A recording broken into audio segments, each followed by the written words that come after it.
Just had the 9-pointer come in to 20 yards. I just fucking smoked him.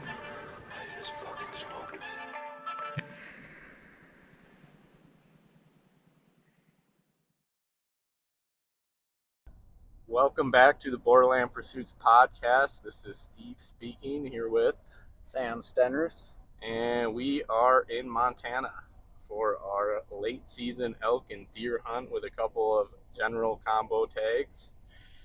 Heading towards western half of the state. This will be our first rifle hunt out west. We did a few archery hunts in Colorado in past years, and our work schedules kind of aligned. It pretty much gave November our only option.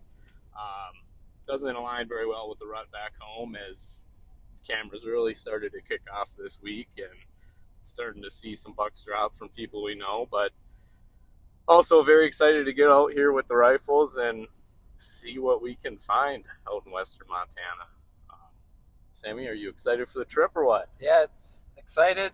It's like we were talking last night when we started this journey. It almost doesn't feel like we're going hunting out west either, because like you're used to going in September, Right. the warmer temps. You're kind of excited about that elk rut, and then now it's like, well, I want to be home sitting in the deer stand, Yeah. and now we're driving 15 hours across the Dakotas out to Montana. Yeah, completely different strategy. I mean, even going into this, I mean, we're used to September chasing bugles, letting them rip, being on your feet all day, and now you're shifting to the mindset of getting to glassing knobs and spending the majority of the day there, right? And something that's foreign territory to us, because I mean, like I said, we're used to sitting in the stand this time of year, or in September we're on our feet. So a lot of different shifts and planning for this one, even as far as e-scouting, but mainly gear, right? Because we're typically used to temps that range from 30s to 80 degrees out in the mountains. So I guess planning for that, looking at forums and stuff, what was your gear adjustment looking like this year? For me, it was just adding additional layers. So base layers is kind of where I started, with some thicker merino, like long johns. I went with a insulated boot as well, a 400 insulated boot, just for a little bit of extra there. I did bring my normal, my non-insulated, just waterproof boots as a backup pair too, and then some additional like puffy pants. Puffy jacket to go over, just so like when we do get to some glassing points and we're sitting there and we're not freezing. Right. Yeah, that was kind of the adjustment for me. Other than that, like we had a lot of the stuff. Yep. It was just adding. Just getting more. Yeah. Of the layers. Getting additional layers. Yeah. You can add underneath. I think I only ordered like one pair of. I think it was called like the hybrid pants, which is just a little bit thicker and it's like a waterproof. Other than that, just adding some stuff. Yeah, I think in my mind it was a little bit of a little interesting thinking about like how to plan for it, because you're looking at temps where we're going where it might get down to 15 degrees at night and it's probably going to get up towards 50. So you're thinking kind of at elevation, you're probably going to be hanging around those 20 and 30s throughout the day, and thinking about how those temps are back home when you're sitting in the stand. I mean, you're wearing your bibs, your jacket, you know, you're not walking that far, and now you're doing those temps, adding on maybe an hour or two of hiking in the morning, you know. So it's completely shifting the amount of clothing you're wearing and the type. For me, transitioning to a soft shell outer layered jacket, as opposed to my heavier first light jacket I wear for whitetail back home. And like you said, just layering up as far as adding quantities, because you're going to be needing to wear those layers every day. And trying to focus on stuff that's easy to get on and off, you know, because probably going to be one of those things where you get to your glassing point and then changing socks, putting on the puffy pants, doing that type of shit. Yeah, I was just going to say that too. It's like you get to your glassing point, you might have to just shed some of your base layers, put on something dry. So like when you are sitting there most of the day, you're not wearing a cold merino top or something like that. Yeah, just being able to have the lightweight gear on you and with you, and just trying to, I guess, in general, be prepared for when you get there to be able to sit there all day. I guess even shit like hand warmers and different style gloves and shit for this. But aside from gear items as far as clothing goes, any other equipment wise, like you want to point out as far as with your rifle or as far as shit like that goes? Yeah, so the only thing that I really changed up with my rifle is so I have a Tikka, a 308, and over the summer I changed up my rings that I had on the rifle. Basically went away from, it was a base that was connected to the action and rings connected to those base, and I went to just a one piece because the Tikka action actually has a dovetail on the action, so the rings now just go straight to that dovetail, eliminate a spot of weakness or failure. And I was super happy with those that got installed, and then just started shooting my rifle in August just to get some reps behind that, because normally we're always shooting our bows, bow fest, and then shoot your bow in August preparing for September, and then the rifle is kind of the one thing that you grab a week or two before deer season in Wisconsin. You go to the rifle range, make sure it's good, and that's it. But with a trip like this, you kind of want to be confident and you want to be purposeful about practicing with that rifle before going out here. Yeah, a little different when you're hunting open country where you could be taking those longer pokes compared to the 50, 100-yard shot in Wisconsin. Yeah. As far as, did you do any testing with rifle rounds? Did you find one you liked and stuck with it? Or so I actually dug into some information on a rock slide forum, just about like what round to go with, and I'll be honest, I spent quite a bit of time looking into it and actually went with the Hornady ELDM round. It's a 168 grain bullet. I'm super happy with how it shoots through the rifle, how it cycles through the rifle. So excited to see what that'll do on game. And like I said, there's a ton of forums on Rockslide that I looked at on ELDM ammunition on game, and it was just impressive that match bullet, what it does, and just basically, I guess, I don't want to say disintegrates, but it doesn't stay together, but then that's what causes kind of the expansion of the copper the destruction. Yeah. And that animal will quickly expire. So that's what I ended up going with. Yeah. I know you kind of did a little bit of testing yourself, and had some excitement. I'm going with the trusty old 300 Win Mag Winchester Model 70. I didn't make any changes to the rifle as far as that goes. But I did some testing with rifle rounds. I bought a couple different options with all 180 grain. They had different polymer tips on them. And first couple times going to the range, everything's going good with the first type I bought. Then I bought a second type. I'm not going to say the option what it was just because I don't want to talk shit about a company. But I was noticing everything was grouping pretty good, and then I started getting sporadic rounds off, and I also noticed kind of simultaneously that the bolt was getting a little sticky. Well, after I got done with it, I was kind of frustrated, and I pulled the bolt out and I'm looking, and there was a few busted off polymer tips in the chamber, and that pretty much gave me a sour taste with that style of round from that specific company. The other one I trusted because I shot that the first time and it was all going good. And the ones that weren't busting off were shooting well too, but that gave me enough reasoning to shy away from that and completely transition to a different style of bullet in general. I shied away from both those first two and ended up going with the Hornady Outfitter 180 grain round, which shooting, I went to the range a few more times with that and no problems, been grouping good.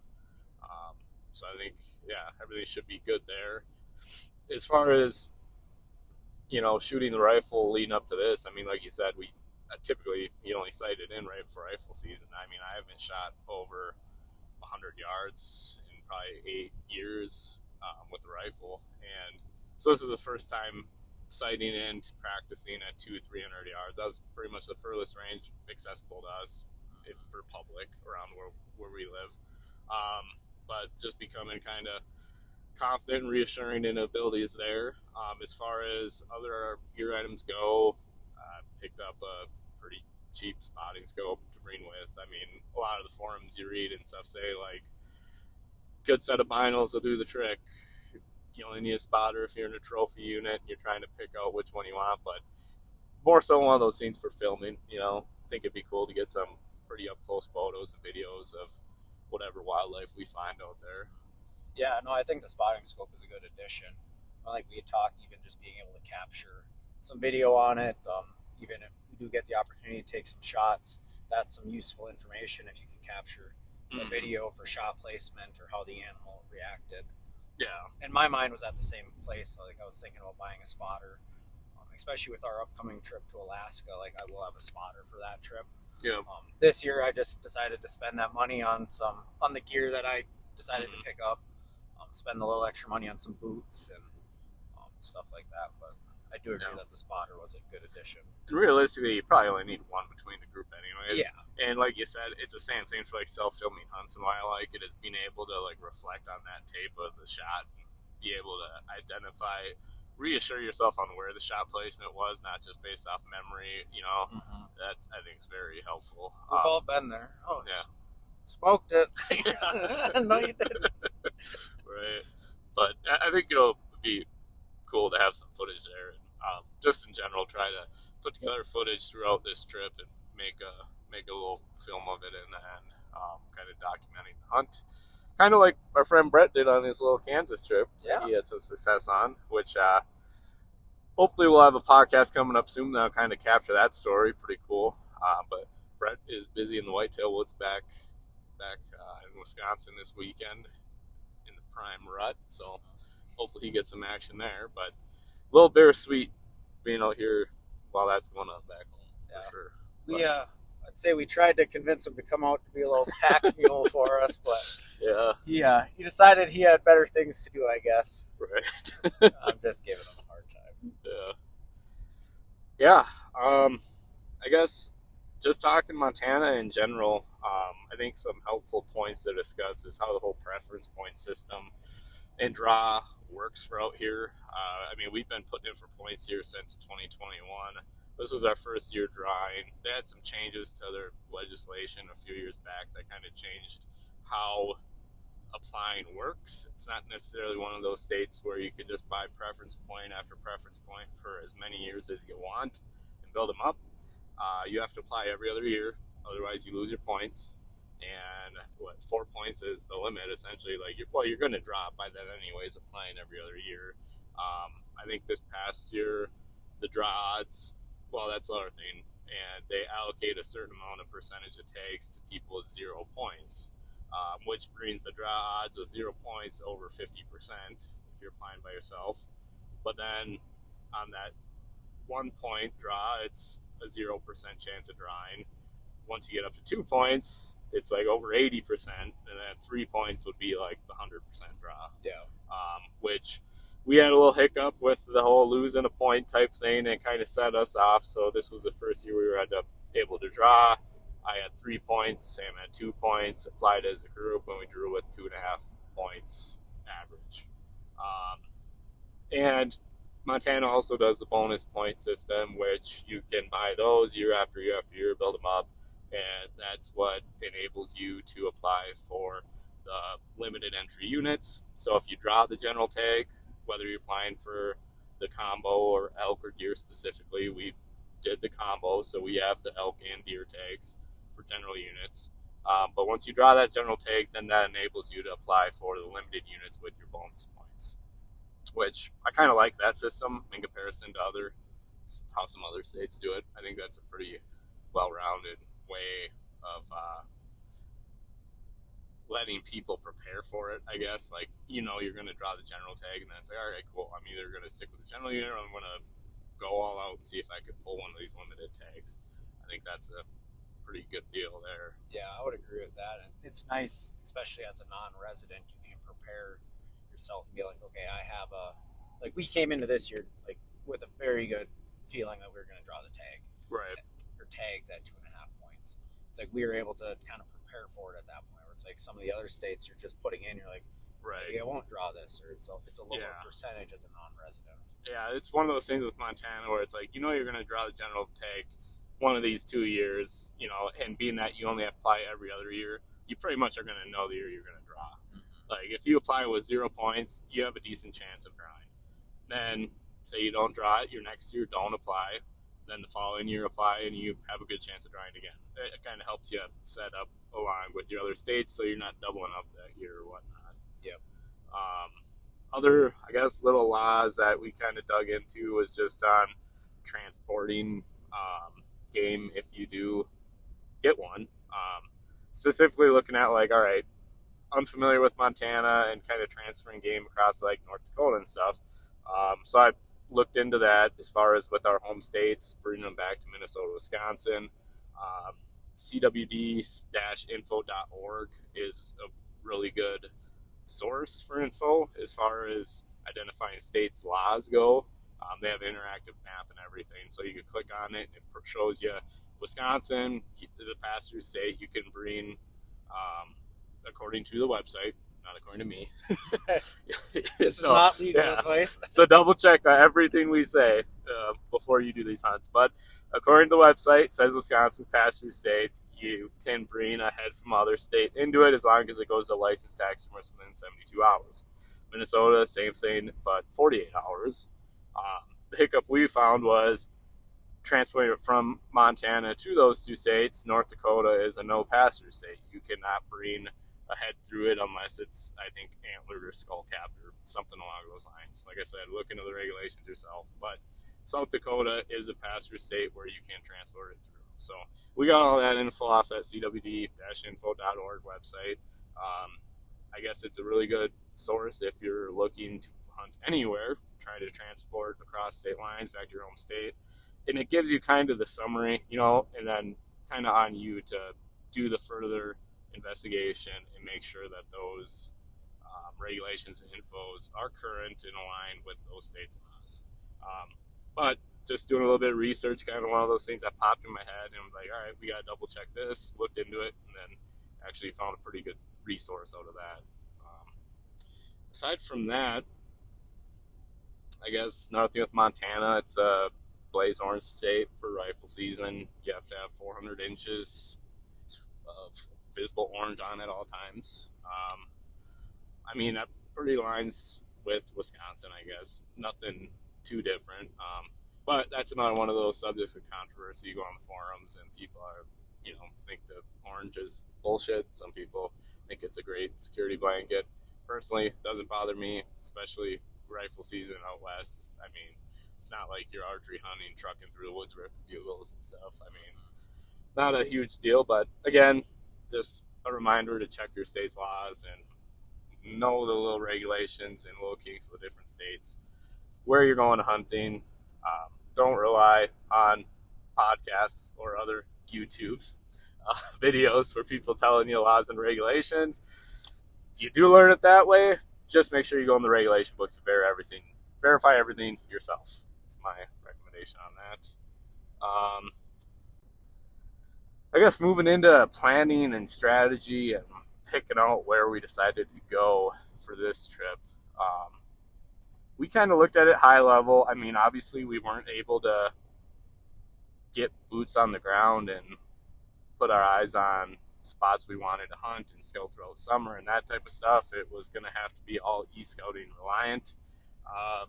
Strategy behind that kind of came down to statistics, filtering, looking at public land percentages, hunting statistics, harvests, odds, that type of stuff. Kind of doing our own little research, putting a Excel doc together, kind of pairing up into like different hunt areas throughout the state, narrowing it down that way, and kind of picking an area we were feeling pretty good about based on not only the statistics and odds, but the public land percentage and that accessibility, terrain, trailheads, all that type of shit. And then we just kind of started going through it, picking out glassing knobs, areas of interest, stuff. Then we ended up resourcing Hunt Source to help us out with a hunt plan as far as that goes, and he did a phenomenal job helping us out there. Highly recommend checking him out if you have an out west hunt planned. It's not only a good idea just to like kind of double check against your game plan, but also just get another perspective on it, and he does a lot more besides just helping out with hunt plans. But check out his website, look at what he offers.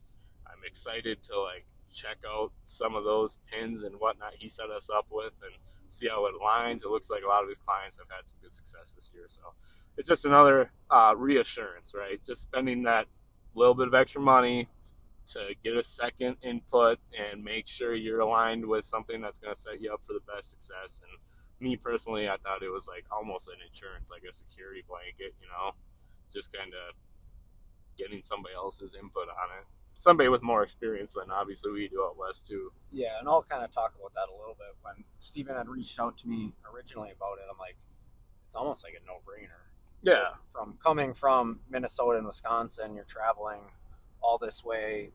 It's a new unit to us. I'm like, it's 100% worth it in my mind. Oh, and yeah.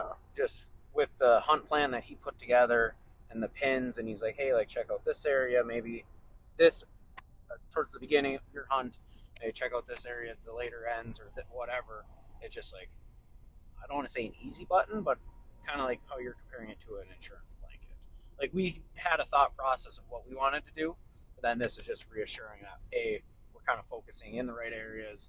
You might have missed a little area to check out or whatnot, but 100% worth it, especially for if you're traveling across the country and you can't get boots on the ground. Right. And also getting just a little input on the PDF file he sends with recommendations and stuff as far as tire chains. That was one of those like, oh shit moments where you're like, didn't really think about that. We usually hunt Colorado in September, not really needed.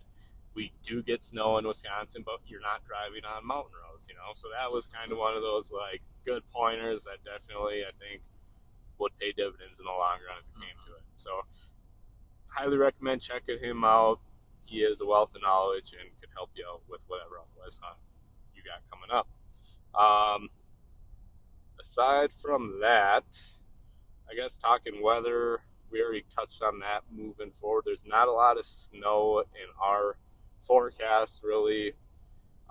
First day getting there today on Friday, there was less than an inch of snow, I guess, on the radar for today. And then throughout the week, like we said earlier, weather's kind of fluctuate between the teens to almost 50, it looks like. Yeah, I guess. What do you have for hopes and expectations out of this trip, Sammy? Hopes and expectations. Well, I'm not gonna hope anything. You have a elk and a deer tag in your pocket. Yes. And I got an itchy trigger figure as well. Oh, I know boy. you do. I mean, this is what, our 4th year coming out here. Yeah. I would like to think that we'd be able to be successful now with the rifle, with having a little bit extra range. Just reflecting on our previous hunts to Colorado, every year we've gotten within 80 to 120 to a bull elk, pretty much. Yeah. So hoping this year that we can kind of get that same distance or even a little further with the rifle. And I would love to see one of us fill an elk tag, and I think that would be a successful hunt. I mean, if not, it's just coming out here with the mindset too. It's whenever you're coming out here, you have to go into it with the mindset like you might not come back with a tag filled, and being all right with that as well. I mean, we've been all right with that for 3 years. Yeah. Yeah. But yeah, hopes. I would love to see one of us fill an elk tag, and we got the mule deer tags as well. So we got a lot of opportunity, and I know we're not easy to give up. Mm-hmm. So just from our past track record of getting into some of the situations we've gotten into with hiking into some hellholes and whatnot, and it pays dividends. And again, that goes to that hunt plan too. It's like we didn't just throw a pin at the side of this mountain and be like, oh, there should be something there. Right. So, what are your hopes and expectations? I guess hope-wise, like you said, I mean, best case is you always at least you fill one of the tags, right? But really hoping to just see some elk, right? See some bears, see some wildlife that we're not typically seeing. Hope for some decent weather that allows us to get out there every day, get after it. So I guess really hope-wise, it's just having that experience, seeing them, and obviously hoping to fill a tag. Expectations, I mean, you can't have really any expectations as far as like I'm expecting to come back with all my tags filled. expectations, I guess. I'm really just expecting that we stick to our game plan. We get up, we get after it every day. Expect that we put in the time and effort we have available to us to give our best effort to get something, or give ourselves the best opportunity to go home with a tag filled. I agree with that as well. Yeah, you got any closing comments? Not really. I might need some more caffeine since I think I've slept like 3-4 hours overnight. But no really closing comments. Just excited to get out here. We got a couple more hours left on the drive, and maybe get to some trailheads today. Kind of see what the situation is in that aspect, and then get after it tomorrow. Yeah. I guess just touching on a little bit how our hunting season's been going back home. Like I said earlier, Brett's got a Kansas buck down. He's put in stand time. I put in some stand time up to this point. Had a really busy September and into October. Had one nice buck on camera. I've had a couple close opportunities, but nothing yet. So really, we're going to be getting back, and we're going to be rolling right into Wisconsin rifle season. Spend some time in the woods there. Hopefully get some whitetail action back home. You got any plans or days allocated for Wisconsin rifle season? Yeah, so hunt opening weekend and then hunt the Thanksgiving weekend as well. I honestly haven't even sat in the bow stand once this year.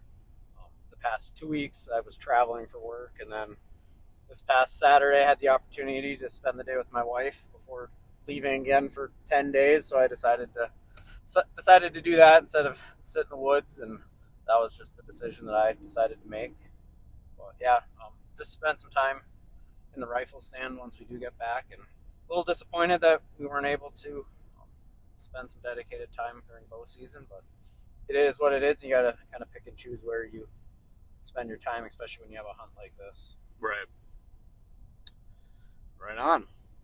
I guess with that, as we head into those rifle seasons across the Midwest and Western states, just a reminder, to be happy and proud with what you shoot. Don't focus on the socials and people that make you think you gotta hold out for something bigger if that's not what makes you happy and proud. I mean, if you're happy with shooting a spike and putting meat in the freezer, then by all means do that. It's by no one else's judgment of, should dictate what you shoot. That comes down to your personal deal, and I think social medias have a bigger impact on what people are holding out for and that type of shit these days. So just a reminder to spend time with the family, be happy with what you shoot, get out there, have a good time, and I guess stay safe, shoot straight. We'll catch you next time.